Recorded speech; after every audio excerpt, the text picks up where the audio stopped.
The marble floors gleamed under the chandeliers, each crystal catching light like trapped stars.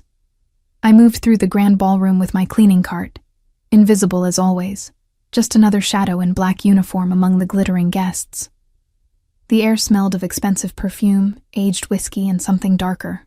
Power, maybe, or danger. My swollen feet ached in the cheap flats I'd worn for 12 hours straight, and my lower back throbbed with that familiar pregnancy pain that never quite left anymore. 6 months pregnant and still scrubbing toilets, my mother would have been horrified. I pushed the cart toward the service hallway, keeping my eyes down as I'd been taught. Don't look at the guests. Don't speak unless spoken to. Don't exist.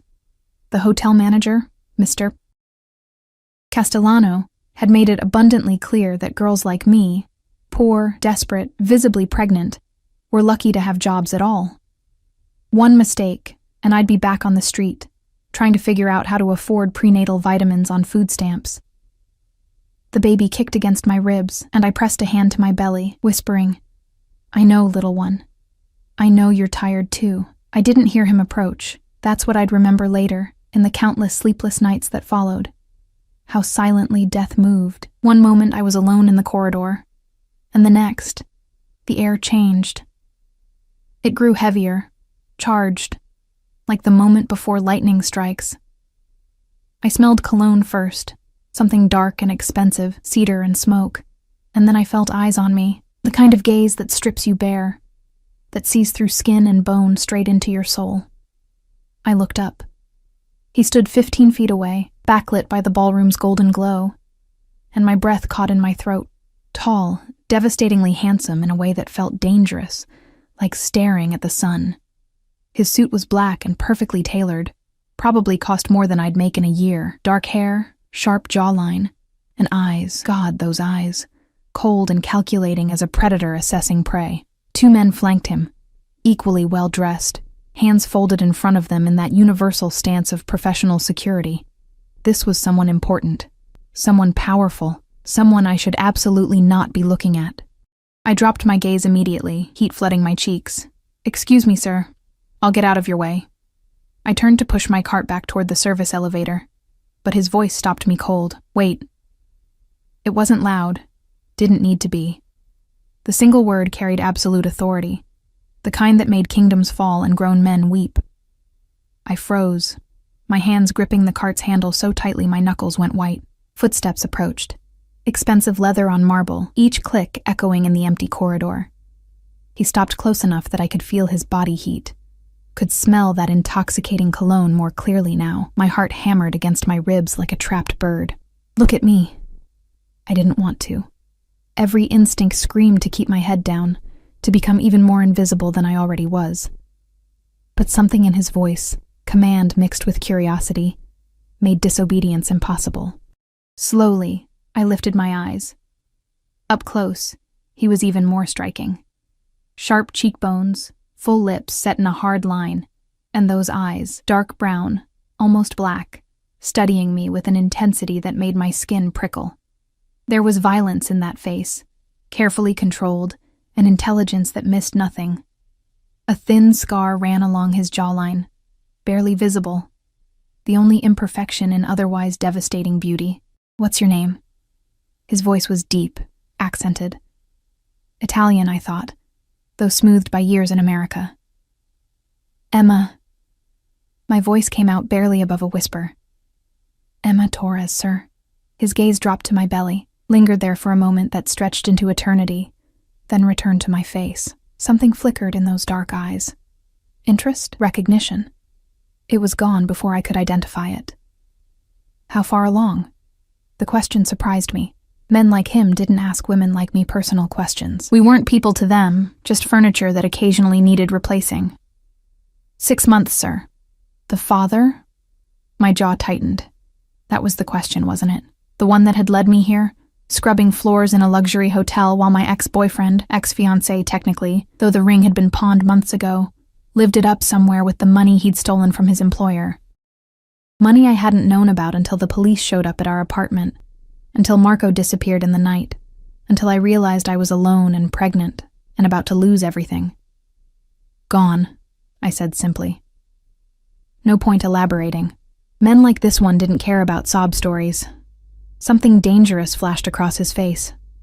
Gone where? I don't know, sir. He left.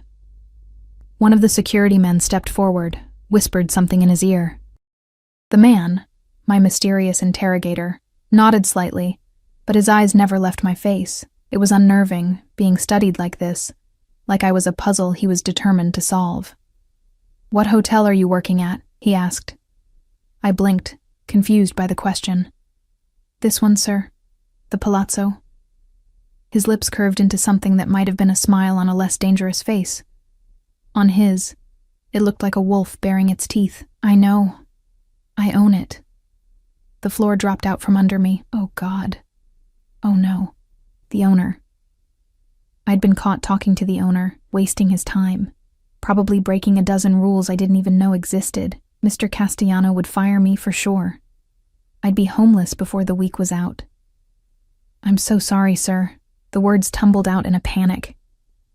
I didn't mean to bother you. I'll go right now. Please don't. You're not bothering me, Emma. The way he said my name, slow and deliberate, sent shivers down my spine. Quite the opposite. Before I could process that statement, chaos erupted. Shouting from the ballroom, breaking glass, then gunshots, sharp cracks that made my ears ring. I yelped, instinctively covering my belly with both arms as my cart tipped over, cleaning supplies scattering across the marble. Everything happened at once. The two security men moved like lightning, weapons appearing from inside their jackets. One grabbed my mysterious interrogator, the owner, he owns the hotel, and began pulling him toward the emergency exit. The other positioned himself between us and the ballroom, gun raised. Go, go, go! Someone shouted. More gunshots, screaming. The acrid smell of gunpowder mixing with perfume and fear. Strong hands grabbed my shoulders. I gasped, looking up into those dark eyes. Up close, I could see flecks of gold in the brown, could see the tension in his jaw, the calculation happening behind that predatory gaze. You're coming with me. Not a question. A statement of fact. What? No, I can't. Not a debate, Emma. He was already moving, one arm around my waist, carefully avoiding my belly, practically lifting me off my feet as we ran toward the exit. His security team surrounded us, weapons drawn, moving in perfect synchronization. We burst through the emergency door into the cold November night. A black SUV idled in the alley, windows tinted so dark they looked like pools of oil. The door flew open before we reached it. He lifted me inside with surprising gentleness, then slid in beside me. The security men piled in, 3 in front, 1 beside us, and the vehicle was moving before the doors even closed. Drive, he commanded. Take the western route. Call Marco and tell him we have a situation. Marco. The name hit me like a physical blow. My Marco? No, impossible. Common name. Had to be. I pressed back against the leather seat, heart racing, trying to make sense of what just happened. One moment I was cleaning a hallway, invisible and forgettable. The next I was in a bulletproof SUV. I could tell from the weight of the doors, the thickness of the glass, speeding through downtown with a man who apparently owned luxury hotels and traveled with armed guards. I need to go back, I managed. My things, my locker, I need... Everything you need will be provided. You don't understand. I have to. He turned to face me fully, and the look in his eyes silenced every protest. Do you know who I am, Emma? I shook my head mutely. Dante Salvatore. He waited, watching my face for recognition. The name meant nothing to me. Should it have? He seemed to expect a reaction. I own the Palazzo, and 15 other hotels across the country, and several other businesses. The pause before other businesses felt significant. What happened tonight was an assassination attempt. 3rd one this month. The men who tried to kill me don't take prisoners, and they don't leave witnesses. Cold dread settled in my stomach. I didn't see anything. I swear. I was just...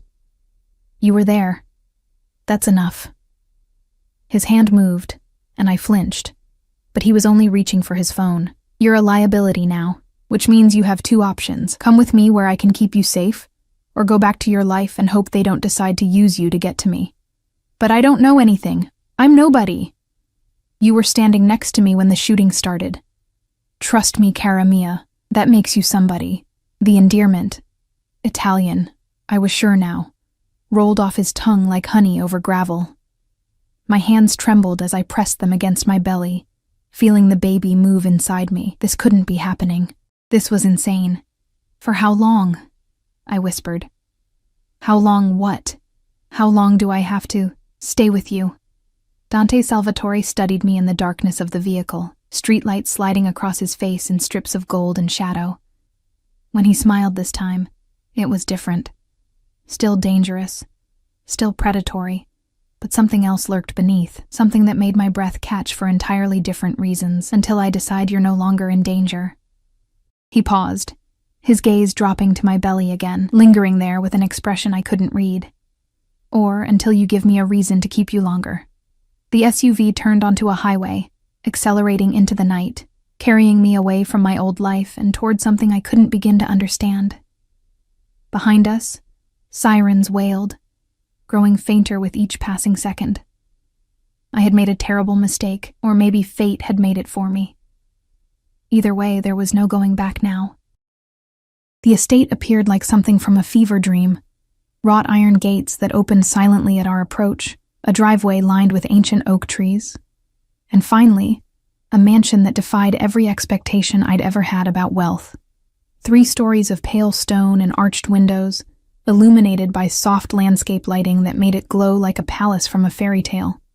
Except fairy tales didn't involve gunfire and kidnapping, and men with eyes like winter storms. We pulled into a circular drive where a fountain burbled peacefully, cherubs frozen mid-dance around the water feature. The contrast between the violence we'd fled and this serene beauty made my head spin. "Welcome home," Dante said, and the irony in his voice suggested he knew exactly how absurd that sounded. The security team exited first, scanning the area with practiced efficiency before one opened my door. I climbed out awkwardly, my pregnant belly making grace impossible, and immediately felt the November cold bite through my thin uniform. I hadn't grabbed a jacket, hadn't grabbed anything. Dante appeared beside me, shrugging off his suit jacket in one fluid motion and draping it over my shoulders. The silk lining was still warm from his body, and that intoxicating scent of cedar and smoke enveloped me completely. "Thank you," I murmured, pulling it tighter. "Come." He placed a hand on the small of my back, possessive, guiding, and led me up marble steps to massive wooden doors that swung open before we reached them. An older woman stood in the entrance, gray hair pulled into a severe bun, wearing a black dress that screamed housekeeper. Her sharp eyes took me in from head to toe, lingering on my pregnant belly and borrowed jacket with obvious disapproval. "Mrs. Chen, this is Emma Torres," Dante said. "She'll be staying with us. Have the blue guest room prepared immediately. She needs clothes, toiletries, everything. Contact Dr. Russo and have him come tomorrow morning for a full examination. Sir, it's nearly midnight, then wake people up." His tone brooked no argument. "And bring food to her room, something nutritious. She's eating for 2. Mrs. Chen's lips pressed into a thin line, but she nodded. "Of course, Mr. Salvatore." The interior was even more stunning than the exterior. A grand foyer with a chandelier that must have cost more than my entire apartment building, a sweeping staircase with an ornate banister, artwork on the walls that looked museum quality. Everything gleamed, perfectly maintained, intimidatingly expensive. I felt like a stain on pristine canvas. "This way." Dante's hand remained on my back as he guided me toward the staircase. 2 security men followed at a discreet distance. "You'll be on the 2nd floor east wing." "My rooms are in the west wing. Your wife won't mind?" The question slipped out before I could stop it. He glanced at me, amusement flickering across his features. "I'm not married, Emma. Girlfriend?" "No." "Boyfriend?" That earned me an actual smile, small but genuine. "Also no. I'm unattached." We climbed the stairs, and my feet protested every step. 12 hours of cleaning floors, then running from gunfire, then a high-speed escape. My body was screaming for rest. The baby seemed to sense my exhaustion, movements becoming sluggish. The blue guest room was exactly that. Walls painted a soothing azure, A 4-poster bed with what looked like Egyptian cotton sheets, a sitting area with velvet chairs, and French doors leading to a balcony. My entire apartment could have fit in this room twice over. Bathrooms through there. Dante gestured to a door on the right. Mrs. Chen will bring everything you need within the hour. There's a panic button beside the bed. Press it if you need anything or feel unsafe. I stood in the center of the room, still wearing his jacket, still trying to process that this was real. That I was here, in a mansion, with a man who owned hotels and apparently had people trying to kill him regularly. I don't understand, I said quietly. Why are you doing this? Dante had been heading toward the door, but he stopped, turning back to face me. In the room's soft lighting, his features looked less harsh, almost handsome in a classical sense, almost safe, though I knew that was an illusion. Doing what? Helping me. You could have left me at the hotel, told me to disappear. Instead, you brought me to your home. You're getting me a doctor, feeding me. I shook my head. Men like you don't do things without a reason. He studied me for a long moment, and I watched thoughts flicker behind those dark eyes. Calculations, considerations, secrets I'd probably never understand. You remind me of someone, he said finally. Someone who deserved better than what life gave her. Who? My mother. He said it matter-of-factly, without emotion, but something in his posture shifted. She was pregnant and alone when my father found her. He could have ignored her, let her struggle. Instead, he married her, gave me his name, built an empire partially so I'd never have to watch her scrub floors like you were doing tonight. The revelation surprised me. I'd assumed men like Dante Salvatore were born into wealth, raised with silver spoons and endless privilege. The idea that his mother had been like me, poor, pregnant, desperate, created an unexpected connection. What happened to her? She died when I was 12, cancer. He moved toward the door again, clearly done with personal revelations. Get some rest, Emma. Tomorrow we'll discuss the situation in more detail. Wait. I took a step forward, wincing as my feet protested. The man you mentioned in the car, Marco. What's his last name? Dante's hand froze on the doorknob. He turned slowly, and the temperature in the room seemed to drop 10 degrees. Why? My ex-fiancé. His name was Marco.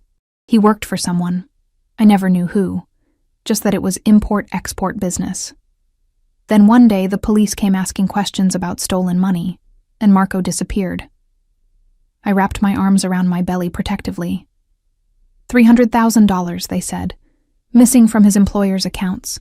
They questioned me for hours, tore apart our apartment, but I didn't know anything. I'd been working double shifts at a diner, trying to save for the baby. I didn't even know Marco had that kind of access to money. The silence that followed was deafening.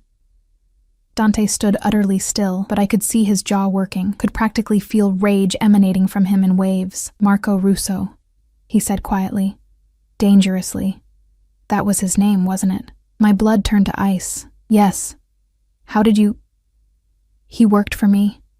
Each word was precisely enunciated, sharp as broken glass. He was my accountant's assistant. Had access to several smaller accounts that we use for legitimate business expenses. 6 months ago, he stole $327,000 and disappeared. The room spun. I grabbed the back of a chair to steady myself, my vision tunneling as the implications crashed over me like a tidal wave. I didn't know, I whispered. I swear to God, I didn't know it was your money. I didn't know anything until it was too late. Dante crossed the room in 3 strides, and suddenly he was right there, close enough that I could see the fury in his eyes, could feel the barely controlled violence radiating from his body. I should have been terrified. Part of me was. But another part, the part that had been carrying this guilt and shame for 6 months, felt almost relieved that the truth was finally out. Look at me. His hand caught my chin, not roughly, but firmly enough that I couldn't look away. Look at me and tell me the truth. Did you help him steal from me? No. The word came out strong, certain. I loved him. I thought he loved me. I thought we were building a life together. Then one morning I woke up and he was gone. Just a note saying he was sorry. that he'd made mistakes, that I should forget about him. Tears burned my eyes, but I refused to let them fall. 2 days later, the police showed up. They didn't believe me either. He searched my face, and I let him see everything: the hurt, the betrayal, the bone-deep exhaustion of carrying another person's sins. Whatever he found there must have satisfied him, because his grip on my chin gentled, his thumb brushing away a tear I hadn't realized had escaped. "The baby," he said, and it wasn't a question. "Is his." "Yes." I forced myself to hold his gaze. "I found out I was pregnant 3 weeks before he left. I thought he'd be happy. Instead, I trailed off, the memory still painful. He what? He asked if I was sure I wanted to keep it, said the timing was bad, that we should wait. A bitter laugh escaped me. I should have known then that something was wrong, but I was so happy, so stupid. Not stupid. Dante's other hand came up, framing my face between his palms. The gesture was surprisingly gentle from a man who radiated danger. Trusting, there's a difference. Is there? Because trust got me here. Pregnant, broke, cleaning toilets in a hotel you own, accidentally witnessing an assassination attempt, and now discovering that my ex stole from you specifically. I closed my eyes, exhaustion crashing over me. What are the odds? What are the chances that I'd end up working at your hotel, that I'd be in that hallway tonight, that the father of my baby stole from you? Emma. His voice cut through my spiral. Look at me. I opened my eyes. It wasn't coincidence, he said quietly. I've been looking for Marco Russo for 6 months. I have people at every hotel I own, watching for anyone connected to him. When you applied for the job at the Palazzo and listed him as your emergency contact, even though the number was disconnected, it flagged in our system. The world tilted again. You knew who I was? I knew you were connected to him. I had someone watch you, make sure you weren't involved in the theft. After 2 months, it became clear you were exactly what you appeared to be, a woman he'd used and abandoned. Something dangerous flickered in his eyes. I plan to approach you tonight, ask you some questions, see if you knew where he might have run. The assassination attempt. Complicated things. So this was all. I stepped back, or tried to. But his hands held me in place. You were using me to find him. Initially, yes. He didn't apologize, didn't soften it. But that changed the moment I saw you in that hallway. The moment you looked at me with those eyes and I realized you were carrying his child, a child who's innocent in all of this. A child who deserves better than what fate has dealt them so far. What are you saying? His thumbs stroked my cheekbones, the gesture almost tender. I'm saying that Marco Russo made a lot of mistakes. Stealing from me, running away, leaving you alone and pregnant. Those were all mistakes that will have consequences when I find him. And I will find him, Emma, eventually. And me? My voice was barely a whisper. What happens to me? Dante smiled, and it was the most dangerous expression I'd ever seen. Beautiful and terrifying in equal measure. That depends on you. Before I could ask what he meant, a knock sounded at the door. Mrs. Chen entered, pushing a cart laden with food. Soup, bread, fruit, cheese, a pot of tea. She set it up on the small table by the window with brisk efficiency, studiously ignoring the fact that Dante still held my face in his hands. Will there be anything else, sir? She asked.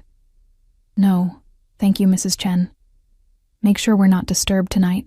She nodded and left, closing the door softly behind her. Dante released me, and I immediately felt the loss of his warmth. He gestured to the food. Eat. Then sleep. Tomorrow we'll discuss the future. He was at the door when my voice stopped him. Why do I get the feeling you're not going to let me leave?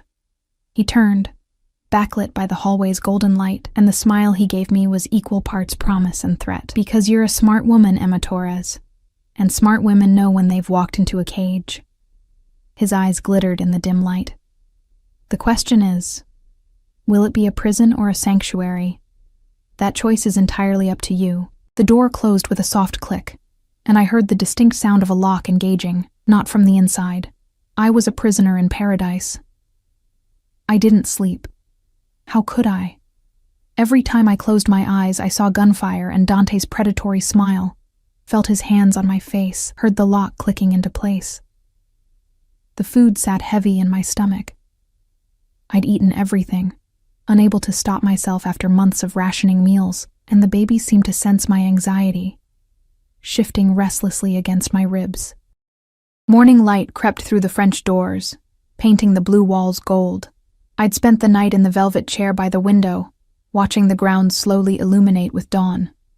The estate was even more impressive in daylight. Manicured gardens, a pool covered for winter, what looked like a guest house in the distance. Prison or sanctuary? Dante had asked. Looking at this beauty, it was hard to remember I couldn't leave. A soft knock preceded Mrs. Chen's entrance. She carried garment bags and shopping bags, her expression as severe as the night before. "Mr. Salvatore wants you downstairs for breakfast in an hour," she announced, laying the bags on the bed. "I've selected appropriate clothing based on your measurements. The doctor will arrive at 10. "How did you know my measurements?" Her lips thinned. "Mr. Salvatore is very thorough." She left before I could respond, and I approached the bags with trepidation. Inside were maternity clothes. Designer labels I recognized from magazines but had never dreamed of touching. Soft cashmere sweaters, silk blouses, well-cut pants with elastic waistbands. Everything in shades of cream, navy, and forest green. Everything tasteful and expensive and nothing like the clearance rack clothes I'd been wearing. The bathroom was equally overwhelming. Marble everywhere, a bathtub that could fit 3 people, and toiletries that probably cost more than my monthly rent used to. I showered quickly, afraid to touch too much, to break something I couldn't afford to replace. The hot water felt like heaven on my aching muscles, and I let myself stand under the spray longer than necessary, pretending for just a moment that this was normal, that I belonged here. The navy sweater dress fit perfectly, skimming over my belly and falling just below my knees. I braided my dark hair, no time or skill for anything fancier, and avoided looking too closely at my reflection. The woman in the mirror looked like she was playing dress-up in someone else's life. Finding the dining room took 20 minutes, and help from a stoic security guard who appeared the moment I opened my bedroom door. The mansion was a labyrinth of hallways and rooms, each more opulent than the last. Oil paintings that had to be originals, sculptures on pedestals, vases that screamed priceless. This wasn't just wealth. It was generational power made manifest. Dante sat at the head of a long mahogany table, reading something on his phone, a cup of espresso at his elbow. He wore a charcoal suit today, 3-piece, perfectly tailored. His hair was still damp from a shower, and without the chaos of last night, I could appreciate just how devastatingly handsome he was. Classical Italian features, strong and masculine, with that underlying current of danger that never quite disappeared. He looked up as I entered, and something flickered across his face. Appreciation, maybe, or satisfaction at seeing me in the clothes he'd provided. "Emma, come, sit." He gestured to the chair at his right hand, close enough to touch.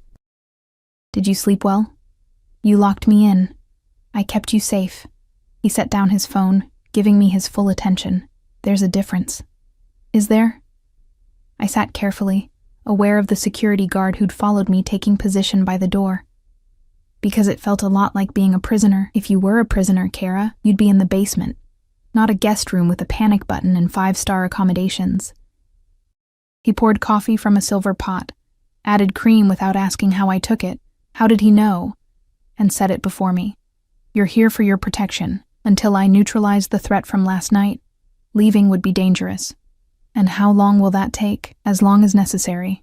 A woman in a black uniform appeared with plates. Eggs, bacon, fresh fruit, toast with butter and jam. My stomach growled despite my nervousness, and Dante's lips quirked. "Eat. The doctor will want to examine you soon, and you should have something in your stomach." I wanted to refuse out of principle, but the baby needed food, and pride was a luxury I couldn't afford. I ate slowly, aware of his gaze on me, studying every movement like I was a puzzle he was determined to solve. "Tell me about Marco," he said suddenly. "How did you meet?" The bite of eggs turned to ash in my mouth. "Why?" "Because he stole from me. Because he left you pregnant and alone. Because I want to understand what kind of man does that." His eyes darkened. And because when I find him, and I will find him, I want to know everything. The threat in those words was undeniable. I set down my fork, my appetite gone. We met at the diner where I worked. He came in every morning for coffee, always left generous tips, always had a smile. The memory felt like it belonged to someone else's life. After 2 months, he asked me out. I said no at first. I'd been burned before, wasn't looking for complications. But he was persistent, charming. He made me feel special. And then I fell in love like an idiot. Bitterness crept into my voice. He had a nice apartment, said he worked in finance, took me to restaurants I couldn't afford. I should have asked more questions, should have wondered how an assistant accountant afforded that lifestyle. But I was working 2 jobs, exhausted all the time, and it felt good to be taken care of for once. Dante's jaw tightened almost imperceptibly. He proposed 6 months after we started dating. Nothing fancy, just a small ring and a promise that he'd take care of me and our future children. I laughed without humor. 3 months later, I got pregnant. He seemed happy at first, but then he started pulling away, working late, taking mysterious calls, getting anxious. I thought it was cold feet about becoming a father. It was guilt, Dante said quietly. He'd already stolen the money by then, was planning his exit. The confirmation hurt more than it should have. When did he take it? 2 weeks before he disappeared. He was smart about it. Small transfers over several days, routing them through shell accounts. If he hadn't gotten greedy and taken a larger sum on the final day, we might not have noticed for months. Dante's fingers drummed on the table, the only sign of agitation. He had help. Someone who knew our security protocols, our account structures. We never found his accomplice. I told you, I didn't know anything. I believe you. He leaned back, studying me, which makes you either the perfect cover or a genuine victim. I'm inclined toward the latter. How generous. I'm not a generous man, Emma. I'm a practical one. He stood, buttoning his suit jacket. Marco Russo stole from me and disappeared. You're connected to him. That makes you valuable. As bait, if nothing else. The words hit like a slap. You're going to use me to lure him out. If necessary. No apology. No softening. But I don't think it will be. Marco is a coward. He won't risk exposure, even for you. Then why keep me here? Dante walked around the table, stopping behind my chair. His hands came to rest on my shoulders, heavy and possessive, and I felt his breath against my ear as he leaned down. Because you're pregnant with his child. Because that child is an heir to money he stole from me. Because... His hands tightened slightly. Something in my gut tells me there's more to this story than either of us knows yet. That's insane. Is it? His thumb stroked the side of my neck, a gesture that should have been comforting but felt predatory. Think about it, Emma. What are the odds that you ended up working at my hotel? That you were in that specific hallway at that specific time? That everything led you directly to me?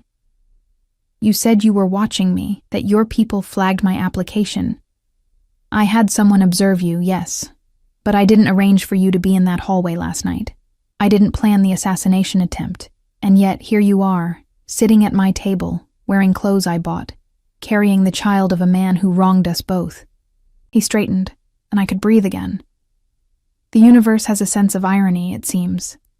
Before I could respond, Mrs. Chen appeared in the doorway. Dr. Russo is here, sir. The name made me flinch.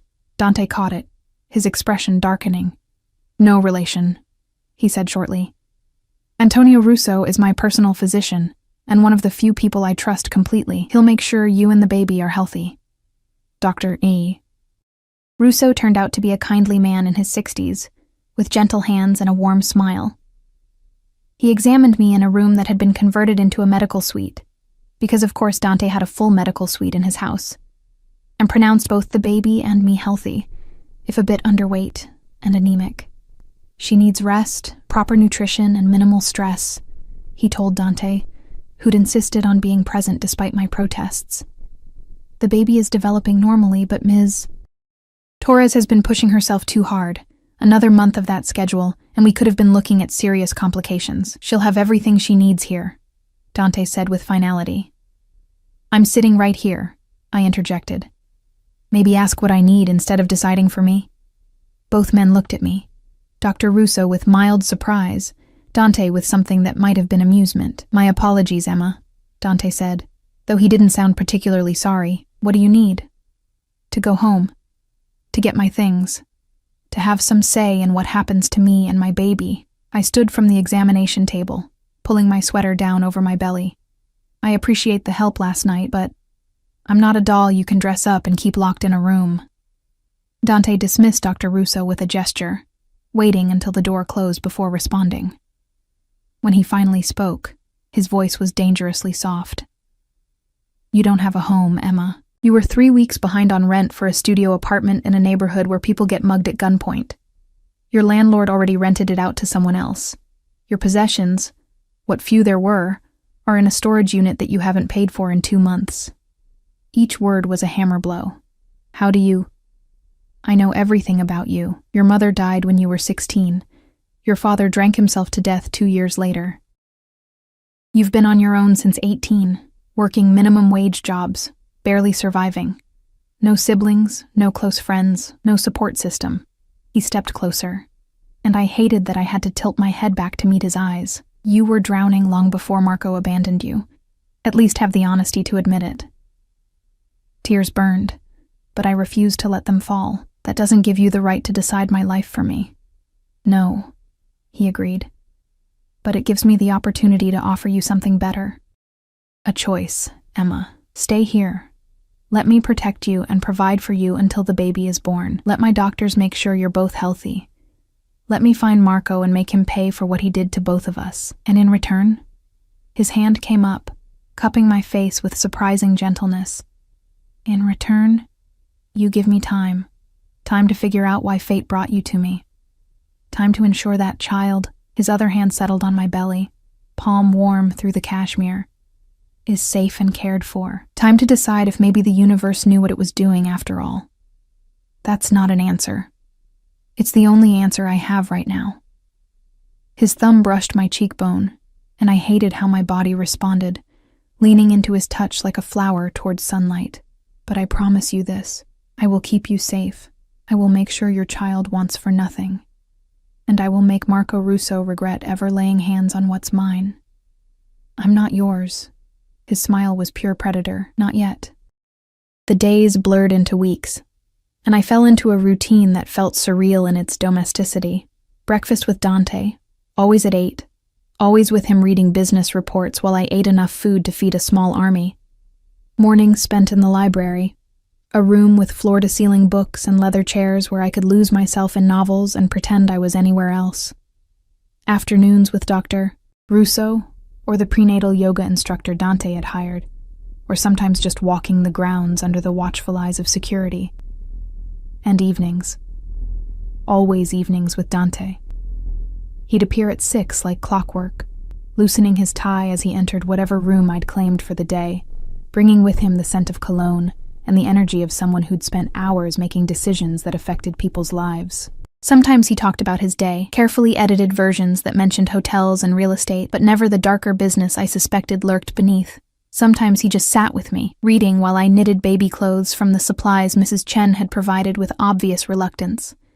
It was domestic, comfortable, terrifying. Because somewhere along the way, I'd stopped flinching when he touched me. Stopped protesting when his hand found the small of my back, or when he'd absently brush hair from my face. Stopped pretending I didn't notice the way his gaze lingered on my growing belly, with something that looked almost like possessiveness. 3 weeks after that first night, I woke to find snow falling outside my window. The grounds had transformed into a winter wonderland, everything soft and white and pristine. I pressed my hand against the cold glass, watching flakes drift down, and felt the baby kick enthusiastically. "I know," I whispered. "It's beautiful, isn't it?" A knock at my door. Not Mrs. Chen's brisk tap, but something heavier. My heart did a traitorous flutter. "Come in." Dante entered carrying a garment bag and a box. He'd clearly been awake for hours despite it being barely 7, dressed in dark slacks and a burgundy sweater that made his eyes look almost black. His hair was slightly disheveled, like he'd run his hands through it repeatedly, and there was tension in his shoulders that hadn't been there yesterday. "We're going out," he announced. I blinked. Out? But you said... I said you couldn't leave alone. With me, you're safe. He set the garment bag on my bed. We have a doctor's appointment at 9. The 20-week ultrasound. Dr. Russo arranged everything at a private clinic. The reminder that I was 20 weeks along, halfway through this pregnancy, made my chest tight. 20 weeks, and I still didn't know what would happen after the baby was born. If I'd be allowed to leave then, or if Dante's cage would simply take on a different form. I can do the appointment alone, I said, though we both knew it wasn't true. You don't have to. I want to. He crossed to the window, standing close enough that I could feel his body heat. I want to see if the baby is healthy. He trailed off, jaw working like he was trying to find words for something he didn't quite understand himself. Want to what? He turned, and the intensity in his gaze stole my breath. I want to be there. For this. For you. Let me, Emma. It wasn't a command. For the first time since I'd met him, Dante Salvatore was asking, not demanding. And God help me, I couldn't say no. The clinic was in a building downtown that didn't look medical at all, just another office complex with tinted windows and discreet security. Dante's hand never left my back as we were ushered into a private suite, as the ultrasound technician, a cheerful woman named Sarah, positioned me on the examination table and warmed the gel. Okay, let's see this little one, Sarah said, pressing the wand to my belly. The screen flickered to life, and there it was. Our baby. More formed than the last ultrasound I'd had at the free clinic months ago. More real. I could see the curve of the spine, the flutter of the heartbeat, tiny hands and feet. Tears blurred my vision before I could stop them. Everything looks perfect, Sarah announced. Good size, strong heartbeat. Would you like to know the sex? I looked at Dante. He'd moved closer, his eyes fixed on the screen with an expression I'd never seen before, wonder mixed with something fiercer, protective, almost reverent. Yes, we said simultaneously. Sarah smiled. It's a boy. Congratulations. A boy. I was having a boy. Marco's son. The weight of it settled over me. This child would grow up looking for his father, would ask questions I didn't have good answers for, would wonder why he'd been abandoned before he was even born. Dante's hand found mine, fingers threading through mine and squeezing gently. When I looked up, his dark eyes were locked on my face, not the screen. He'll never want for anything, he said quietly, fiercely. I promise you that, Emma. Whatever else happens, this boy will grow up knowing he's wanted, protected, valued. He's not yours, I whispered, though the words felt hollow even as I said them. No, Dante agreed. He's yours. But that doesn't mean I can't ensure his future is secure. The ride back to the estate was quiet, both of us lost in thought. Snow had accumulated on the roads, and the city looked like a postcard, all soft edges and muted colors. Dante's hand rested on my knee. When had that become normal? His thumb tracing absent patterns through my coat. I have something to tell you, he said, as we turned onto the long driveway. We found Marco. My heart stopped. What? My people located him 2 days ago. Mexico City, living in a cheap hotel under an assumed name. He's burned through most of the money. Gambling, drinking, bad investments. Dante's voice was carefully neutral, but I could feel rage simmering beneath. He's been following news about you. Saw articles about the shooting at the Palazzo, about you being missing. He thinks you're dead. The revelation hit like a physical blow. He thinks...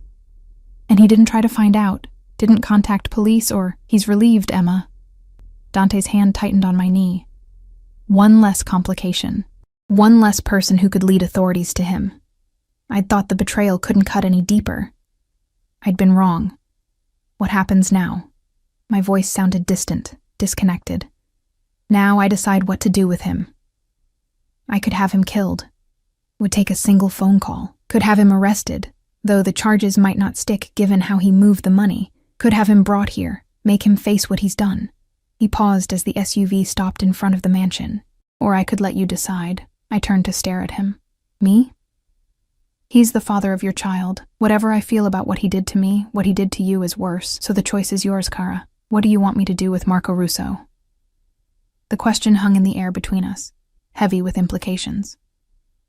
Through the window, I could see Mrs. Chen waiting at the entrance, see the security team taking positions. This world Dante inhabited, where life and death decisions were made over breakfast, where justice came from private enforcers rather than courts, it should have terrified me. Instead, I felt something else, something darker. I want to see him, I heard myself say. I want him to know I'm alive, that his son is alive. I want him to understand what he threw away. Dante's smile was slow and dangerous. That can be arranged. 4 days later, I stood in what Dante called the conference room, but looked more like an interrogation chamber. Concrete floors, minimal furniture, and one-way glass that Dante explained let us observe without being seen. My hands trembled as I pressed them against the glass, watching as 2 security men escorted Marco into the room. He looked terrible, thinner than I remembered, with dark circles under his eyes and a scraggly beard that didn't suit him.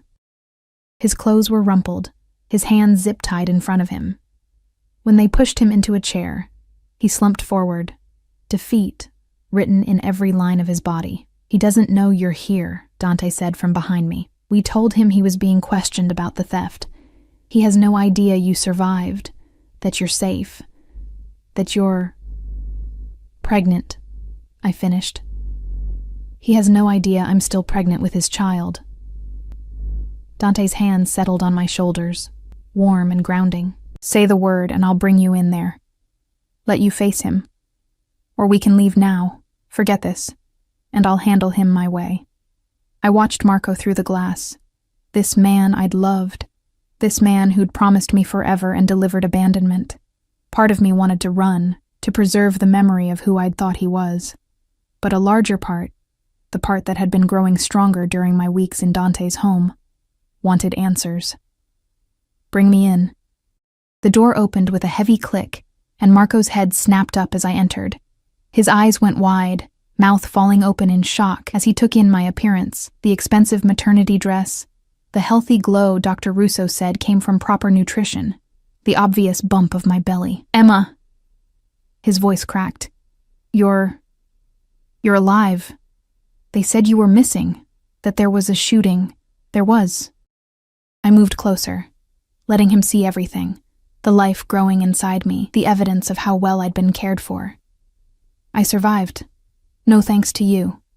He struggled against his restraints, leaning forward. "Thank God. I've been so worried. When I heard about the shooting, I thought you'd gotten lucky." The words came out cold, hard. "One less person who could identify you. One less complication. Isn't that what I was, Marco? A complication you could abandon?" His face went pale. "No. Emma, no, you don't understand. Then explain it to me." I pulled out the chair across from him, sat down despite my shaking legs. "Explain how the man who said he loved me, who proposed, who seemed happy about the baby, could steal $300,000 and disappear in the night. Explain how you could leave me to face the police alone, to lose everything, to wonder if I'd end up homeless and pregnant on the street. I was going to come back for you," he said desperately. "I just needed time to get settled, to make sure the money was secure. Then I was going to send for you, I swear." Liar. The door opened behind me, and Dante entered, his presence filling the room like a storm. Marco's eyes went even wider, and I watched all the color drain from his face. "She's been in my care for almost a month now, Marco. Plenty of time to tell me the whole story, including the part where you were relieved when you thought she'd died." "Who the hell are you?" Marco demanded, though his voice shook. "I'm the man you stole from. I'm the man who's been hunting you for 6 months. And..." Dante moved to stand behind my chair, his hands coming to rest on my shoulders in a gesture that was both possessive and protective. "I'm the man who's been taking care of what you abandoned." Marco's gaze darted between us, comprehension dawning with growing horror. "No. Emma, you can't be with him." "Do you know who he is? What he does?" "I know exactly who he is," I said calmly. "He's the man who saved my life, who's made sure your son," I saw Marco flinch at that, "is healthy and safe, who's given me more in 4 weeks than you did in a year." "Emma, please." Marco strained against his zip ties. "He's dangerous. He'll use you, hurt you." "Like you did?" My voice rose despite my attempt to stay calm. At least Dante's been honest about what he wants. You lied to me from day one, made me love you, made me believe we had a future, then stole and ran the moment things got complicated. I panicked. Marco's composure cracked completely. The money was just sitting there, and I had debts, gambling debts to people who would have killed me. I didn't mean to take so much, but once I started, I couldn't stop. And then you got pregnant and I realized I couldn't give you the life you deserved, couldn't be the man you needed. So you decided the best solution was to become even worse? Dante's voice was dangerously soft. You left her with nothing, Marco. Less than nothing. You left her with your debt, your sins, your child to raise alone. I made a mistake. You made a choice. I stood, Dante's hand sliding from my shoulders but staying close, always close. And now you get to live with the consequences. You wanted to know who Dante is? He's the man who's going to raise your son, who's going to teach him honor, loyalty, responsibility, everything you're not. Your son will grow up calling another man father, will never know your name except as a cautionary tale. The devastation on Marco's face should have made me feel victorious. Instead, I just felt tired. Tired of anger, tired of betrayal, tired of carrying the weight of his choices. Please, Marco whispered. Emma, please, I'm his father. You can't. I can. I turned to Dante. I'm done here. Dante nodded, already moving toward the door. As it opened, I paused, looking back at the man who'd once been my entire world. For what it's worth, Marco, I did love you. And I would have stood by you through anything if you'd just been honest with me. But you chose to run. So now I'm choosing to move forward. My hand settled on my belly, feeling the baby, our baby, move beneath my palm. Your son will be better off never knowing what a coward his biological father was. I walked out without looking back, Dante's hand immediately finding the small of my back as the door closed behind us. In the observation room, I finally let myself shake, let the adrenaline and emotion crash over me. You did well, Dante said quietly. It doesn't feel like winning. Because you have a good heart. You wanted to believe he was better than he showed himself to be. His arms came around me from behind, careful of my belly, his chin resting on top of my head. But now you know the truth, and you can move forward without wondering what if. I leaned back against his chest, letting myself take comfort in his solid presence. What will you do with him? What do you want me to do? I thought about it. Really thought about it. About justice and revenge and what kind of man I wanted raising my son, even indirectly. About the example I wanted to set. Let him go, I said finally. Take back whatever money he has left, but let him go. Let him live with the knowledge that he threw away everything for nothing. That's punishment enough. Dante was quiet for a long moment, and I wondered if he'd refuse, if this was a line he wouldn't cross even for me. Then he pressed a kiss to the top of my head. The first time he'd done that, the gesture so tender it made my breath catch. Okay, he said simply. If that's what you want, it is. Then it's done. His arms tightened around me, and I felt the rumble of his voice through his chest. You're free of him now, Emma, completely. Whatever happens next is your choice. The words hung in the air between us, heavy with implication. My choice, to stay or go. To accept what was building between us or walk away, to let my son grow up in Dante's world, or struggle to build something else on my own.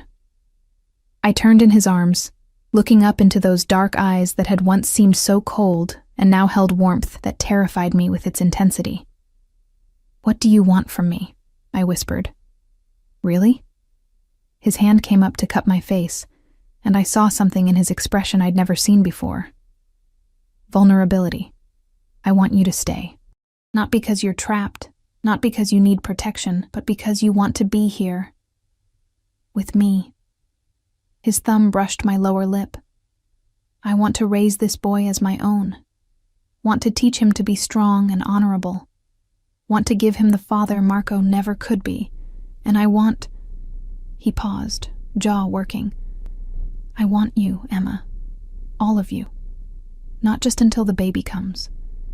Not just until the danger passes. Forever.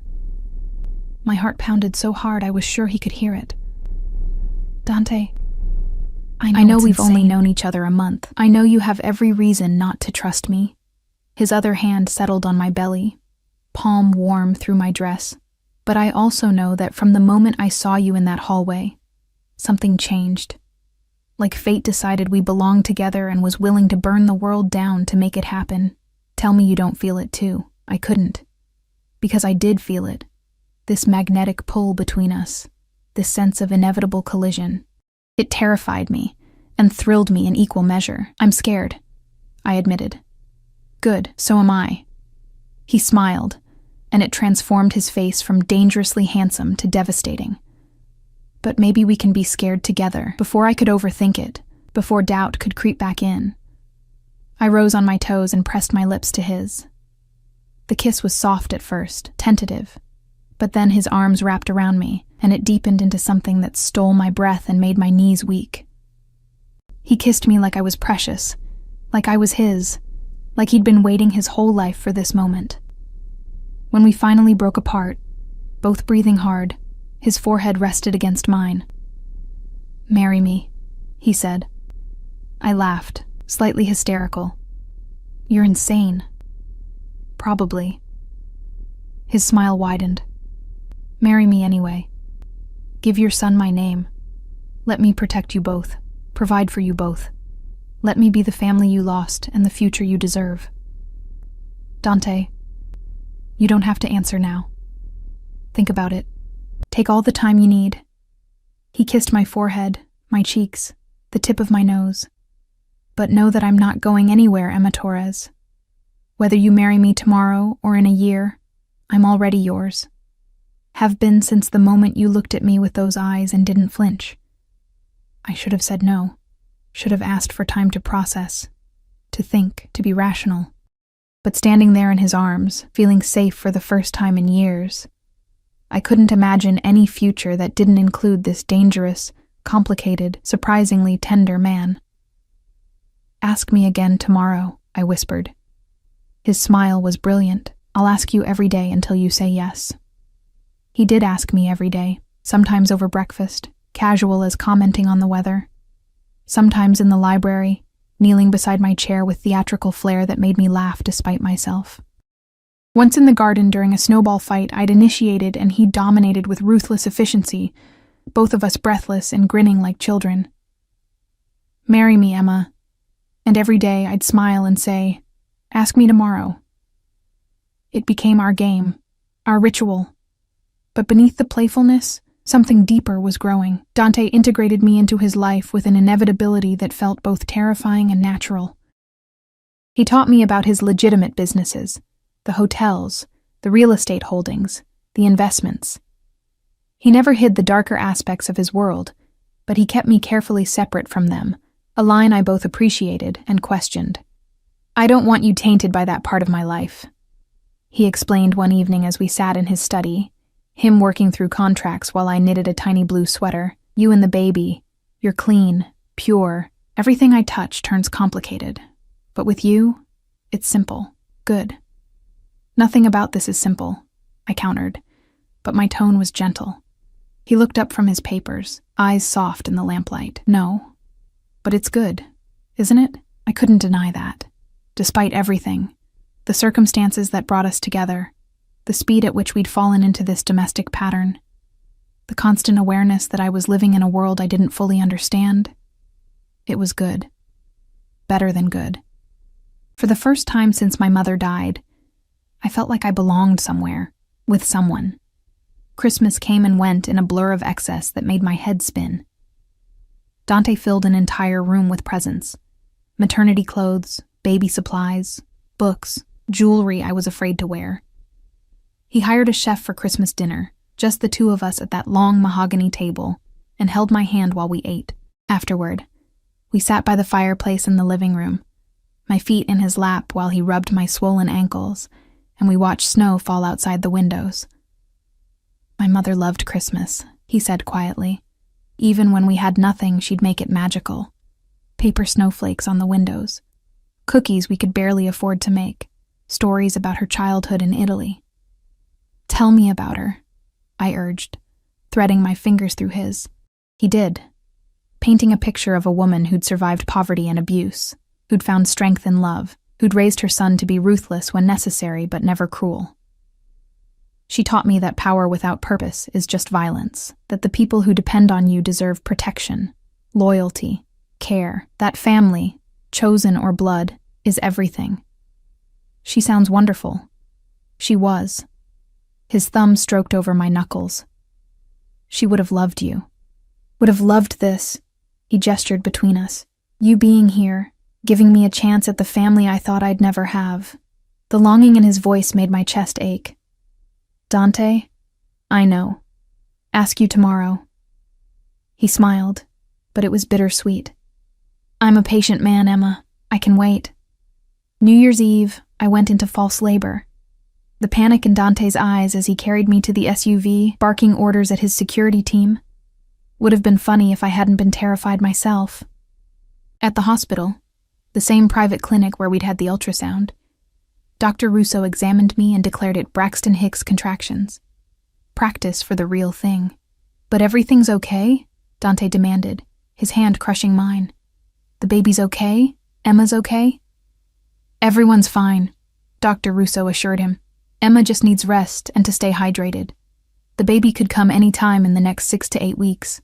6 to 8 weeks. The timeline that had seemed abstract suddenly became very real.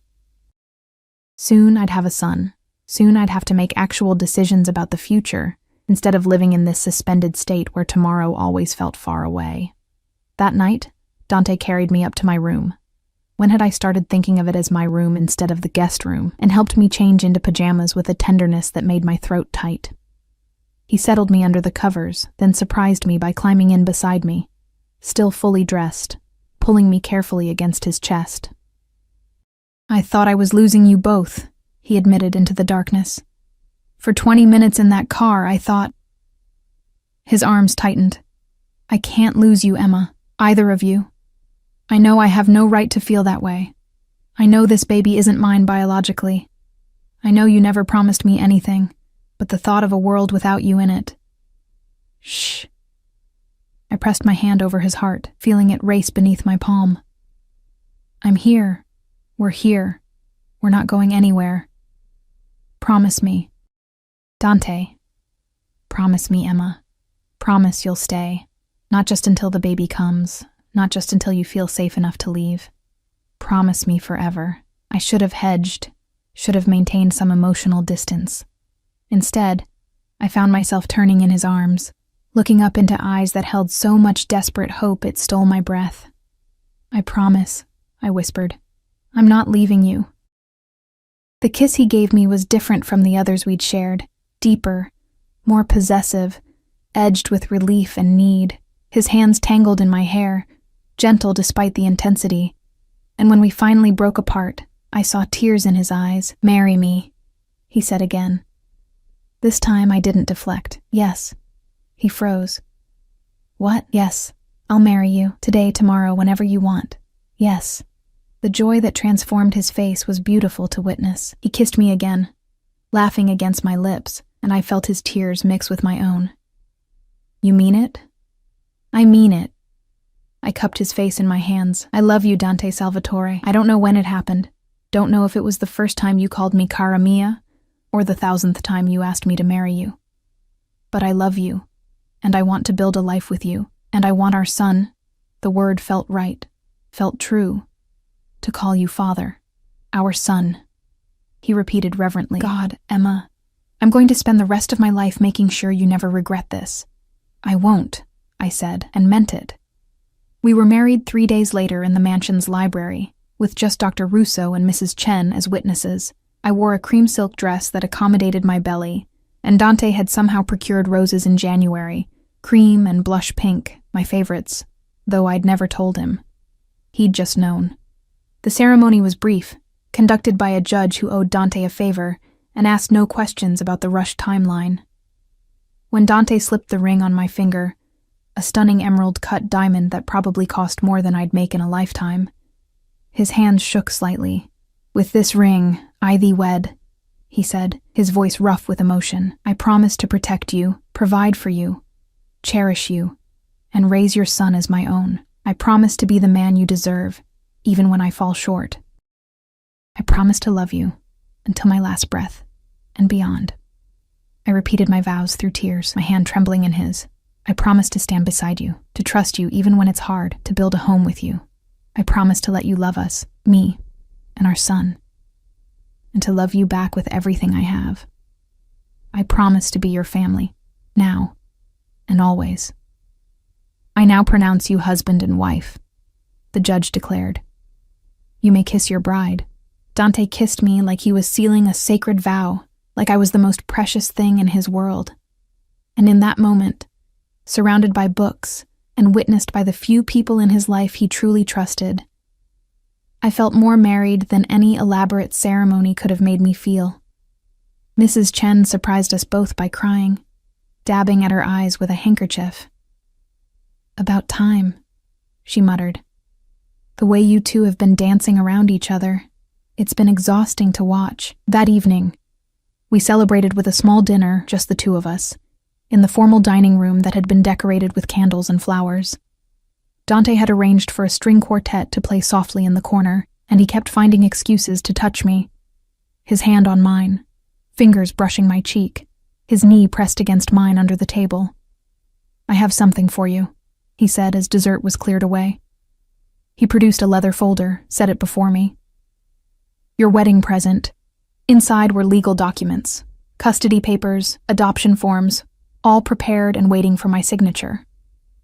"I want to adopt him," Dante explained. "Legally, officially. I want my name on his birth certificate. I want him to be mine in every way that matters." Fresh tears spilled over. "Dante, you don't have to decide now, but I want you to know that's what I want. Not because I'm trying to replace Marco. He was never a real father to begin with. But because this child is yours, and you're mine, and that makes him mine too." His hand covered the spot where the baby kicked. "He's already my son in my heart, Emma. Let me make it official." I signed the papers with shaking hands, watching Dante's face as he realized what I was doing. The wonder there, the pure joy, was worth every moment of doubt and fear that had led us to this point. "Thank you," he whispered, gathering me into his arms. "Thank you for giving me this, for giving me everything." Our son was born on a snowy February morning after 16 hours of labor that tested every limit I thought I had. Dante never left my side, holding my hand through every contraction, whispering encouragement in Italian and English, letting me squeeze his fingers hard enough to bruise. When our boy finally entered the world with a lusty cry, the look on Dante's face was something I'd remember forever. Absolute awe mixed with fierce protectiveness. Dr. Russo placed the baby in my arms, and I stared down at perfect tiny features, dark hair, and eyes that would probably turn brown like Marco's.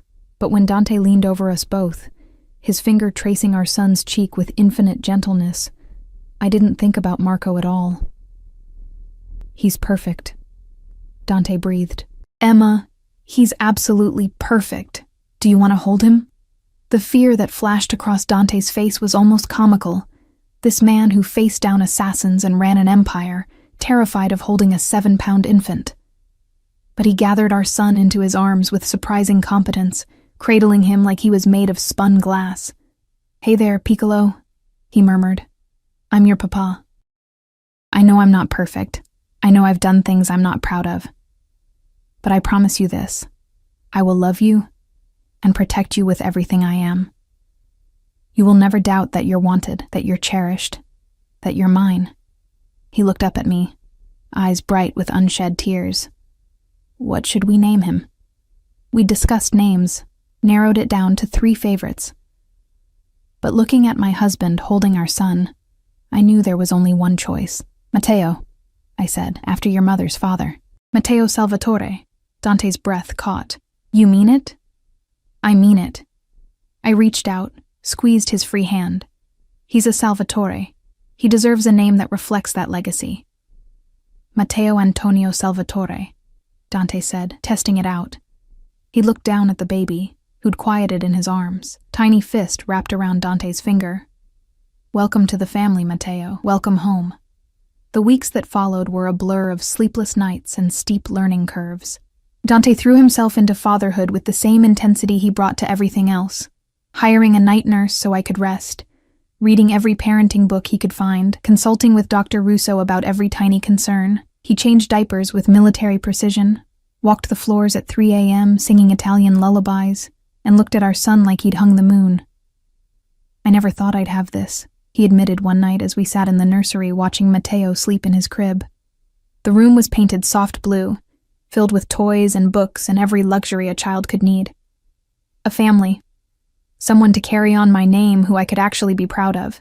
Someone to build something better for. "You're an amazing father," I said, leaning my head on his shoulder. "I'm trying to be." His arm came around me, pulled me close. "He deserves the best of both of us, Emma.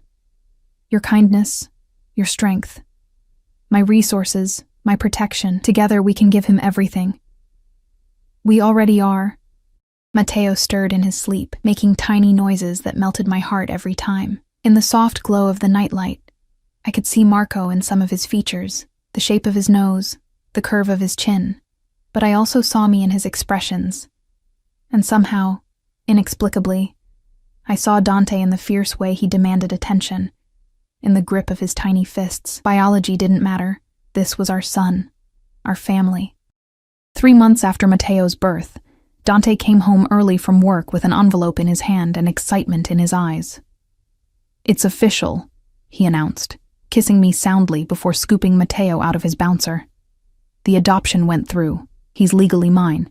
Matteo Antonio Salvatore, son of Dante and Emma Salvatore." I took the documents he offered, reading through the legal language that declared what my heart had known all along. This man was our son's father in every way that mattered. Marco's name appeared nowhere on the paperwork. It was as if he'd never existed. "There's more," Dante said, settling on the couch with Matteo on his chest. Our son immediately grabbed his father's finger, holding on with impressive strength. "I've been restructuring some of my businesses, making things more legitimate, cleaner. I want Matteo to inherit an empire he can be proud of, not something that puts him in danger. Dante, you don't have to." "I do," he looked at me seriously. "For you, for him, for the future we're building. I want to be the man you believed I could be when you said yes. That means changes, big ones." Over the following months, I watched him transform. Dangerous associates were cut loose. Questionable business ventures were dissolved. He poured resources into the hotels, into real estate, into legitimate investments. It wasn't overnight, wasn't easy, but Dante approached it with the same determination he brought to everything. "Some people think I'm going soft," he told me one evening as we gave Matteo his bath. Our son splashed happily, delighted by the water. "That marriage and fatherhood have made me weak." "What do you think?" "I think they're idiots." He smiled, capturing Matteo's kicking foot and kissing his toes, making our son giggle. "I'm not weaker. I'm more focused. Everything I do now has purpose. Building something that lasts, creating a legacy worth passing on, protecting what's mine." His eyes met mine over the tub. "You and Matteo are my strength, Emma, not my weakness." On our first anniversary, Dante surprised me with a trip, just the 3 of us, to a private villa in Tuscany. He'd arranged everything, including a nanny to help with Matteo so we could have some time together. The villa was stunning, all stone and terracotta tiles, surrounded by vineyards and olive groves that rolled toward distant hills. "This is where my mother was born," Dante explained, as we stood on the terrace watching the sunset, Matteo asleep in his arms. "About 30 miles from here. She used to tell me stories about her childhood, about the beauty of Italy. I always wanted to bring her back, show her that we'd made it, that her sacrifices meant something." "She'd be so proud of you," I said, wrapping my arms around his waist. "Of the man you've become, of the father you are." "I hope so." He kissed the top of my head, careful not to disturb our sleeping son. "Sometimes I wish she could meet you, could see this little one. She always said I'd find someone special when I least expected it. Guess she was right. We spent 2 weeks in that villa, and for the first time since we'd met, we weren't surrounded by security teams and business demands. We were just a family, taking walks through the vineyards, eating long dinners under the stars, watching Matteo discover new textures and sounds. Dante taught me Italian phrases, told me stories about his childhood, let me see the man beneath the dangerous exterior. One night, after putting Matteo to bed, we sat on the terrace drinking wine and watching fireflies dance in the darkness. "Do you ever regret it?" I asked quietly. "Marrying me so fast, taking on someone else's child, changing your entire life?" Dante set down his glass, turned to face me fully. "Emma, look at me." When I did, the intensity in his eyes stole my breath. "You are the best decision I ever made. Matteo is the greatest gift I could have received. This life we're building, it's everything I never knew I wanted. So no, cara mia, I don't regret a single moment." Even the crazy beginning, the assassination attempt and kidnapping me, and especially that. He smiled, pulling me into his lap. "Because it brought you to me. I don't believe in fate, Emma, but I believe in us. I believe we were meant to find each other, meant to build this family. And I'd go through it all again if it meant ending up here, with you, with our son, with this future we're creating together." I kissed him then, pouring everything I felt into it, gratitude and love and wonder that this dangerous, complicated, surprisingly gentle man was mine, that we'd taken something that should have been a disaster and turned it into something beautiful. "I love you," I whispered against his lips. "More than I thought possible. More than I knew I could." "I love you too, Emma Salvatore." His hands framed my face, thumbs brushing my cheekbones. My wife, my family, my everything. 2 years later, I stood in the nursery of our home, not the mansion anymore, but a sprawling house in the countryside that Dante had built for us, watching Matteo sleep. He was 2 now, all toddler energy and fierce personality, a perfect blend of stubbornness and sweetness. He called Dante Papa and had never asked about his biological father. Why would he? Dante was there for every milestone, every scraped knee, every bedtime story. I felt Dante's arms come around me from behind, his hand settling on my belly where our second child grew, a daughter this time, due in 4 months, a sister for Matteo, a child born from love instead of betrayal. "You're thinking too much again," Dante murmured, his lips against my temple, just remembering. That night at the hotel, how terrified I was, how certain I was that my life was over. And now? I turned in his arms, looking up at the man who'd become my everything. "Now I know it was just beginning." He kissed me softly, his hand gentle on my growing belly. "Best mistake you ever made, scrubbing those floors." I laughed quietly. "Best impulsive decision you ever made, marrying a pregnant maid." "Wasn't impulsive," he corrected, pulling me closer. "I knew from the moment I saw you that you were mine. Just took you a while to figure it out. Arrogant man. Your arrogant man." He grinned, and I saw the boy he must have been before life made him hard. "Forever, Emma. You promised." "Forever," I agreed, sealing it with a kiss. Through the window, I could see the gardens we'd planted together, the swing set Dante had built for Matteo, the life we'd created from chaos and violence and impossible circumstances. Marco was somewhere in the world, alive but irrelevant, nothing more than a footnote in a story that belonged to us now. The mafia boss had married a pregnant maid on impulse, or maybe on instinct, on fate, on whatever force brings 2 broken people together and makes them whole.